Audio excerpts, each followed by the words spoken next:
پر آ گیا ہوں. سبحان الذی اسرا. اسرا کسے کہتے ہیں؟ بس میں سادہ تاکہ عوام کی سمجھ میں آئے وہ جملہ پڑھنے لگا ہوں.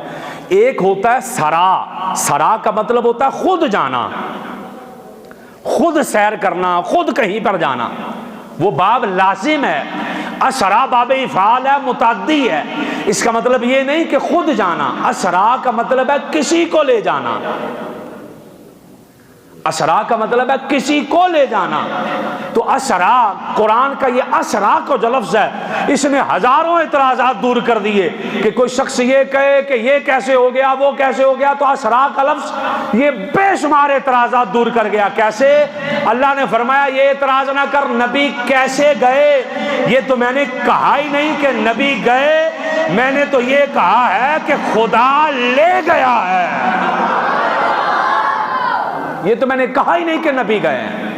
اسرا رب لے گیا ہے. اسرا کا مطلب ہوتا ہے رات کو سیر کروانا، رات کو سیر کروانا.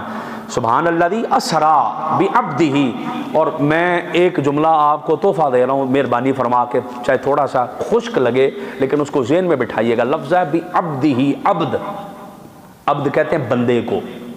میں قرآن کے لفظوں سے سمجھا رہا ہوں آپ کو. عبد کہتے ہیں بندے کو. بندے کی روح کو عبد نہیں کہتے. بندے کی روح کو عبد نہیں کہتے.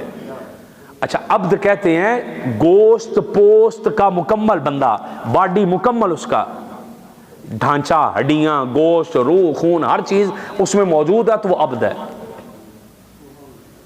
اسے کہتے ہیں. آپ کسی لغت کو اٹھا کے دیکھ لو، یہی ترجمہ ہے، یہ اس کا مطلب ہے، یہ اس کا ترجمہ ہے، یہی اس کی تشریح. کسی لغت کو اٹھا لیں.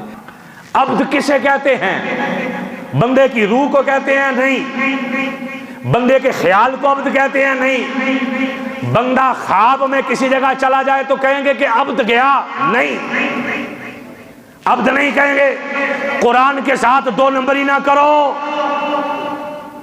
قرآن کا جو ترجمہ لغت میں ہے وہ سامنے رکھو. عبد کہتے ہیں جس میں گوشت بھی ہے، پوست بھی ہے، ہڈیاں بھی ہیں، چمڑی بھی ہے، خون بھی ہے، روح بھی ہے، مکمل بندہ، اس کا نام ہے عبد. قرآن کہہ رہا سبحان الذی اسرا بعبدہ.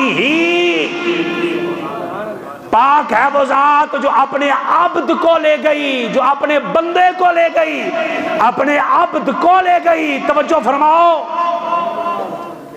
عبد کہتے ہیں بندے کو. بندے کو، بندے کے خواب کو نہیں، بندے کے خیال کو نہیں، بندے کے تخیل کو نہیں، بندے کی فکر کو نہیں، بندے کی سوچ کو نہیں.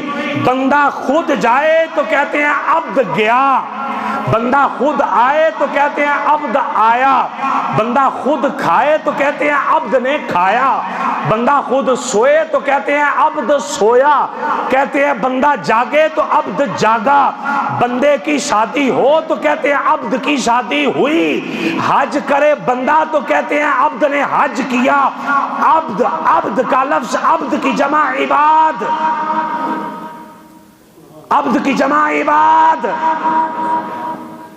عباد الرحمن الذین یمشون علی الارض ہونا.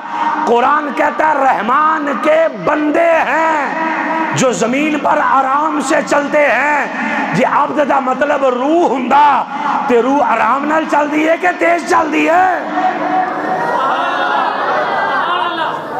عباد الرحمن الذین یمشون علی الارض ہون. رحمان کے بندے ہیں جڑے آرام نال چل دین تے روحاں تے نہیں نہ تر دیاں، بندے تر دین. میرا مسئلہ سمجھے، مہربانی فرمایا آپ.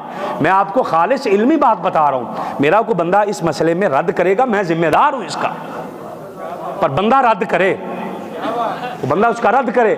عباد الرحمن، رحمان کے بندے. عباد، عبد کی جمع عباد، فعال ان کے وزن پر آتی ہے. مہربانی فرماؤ ہن سمجھو ذرا، اور سادہ کرنے لگا ہوں. عبد کہتے ہیں بندہ پورا ہوئے. وہ گوشت بھی جائے، وہ ہڈیاں بھی جان، بندہ بھی جائے، اسے کہتے ہیں عبد۔ قرآن کہتا ہے سبحان الذی اسریٰ بعبدہ، پاک ہے وہ ذات جو اپنے بندے کو لے گئی۔ یا اللہ نبی کے روح کو لے کر گئے، جواب آیا نہیں۔ یا اللہ نبی خواب میں گئے، جواب آیا نہیں۔ یا اللہ نبی خیال میں گئے، جواب آیا نہیں۔ یا اللہ پھر نبی کیسے گئے؟ جواب آیا عبد کا لفظ پڑھ تینوں ساریاں سمجھا آ جان گیا۔ نبی گیا، نبی کا جسم بھی گیا، نبی کی روح بھی گئی، مصطفیٰ گئے، مصطفیٰ آئے۔ اس لیے قرآن نے کہہ دیا خواب والا تقاصلہ کوئی نہ کرے، مصطفیٰ جاگتا گیا تھا، جاگتا آیا ہے۔ حضور جاگتے گئے تھے، جاگتے آئے ہیں۔ یہ قرآن کے لفظ بتا رہے ہیں نا میرے بھائی، قرآن کے لفظ بتا رہے ہیں۔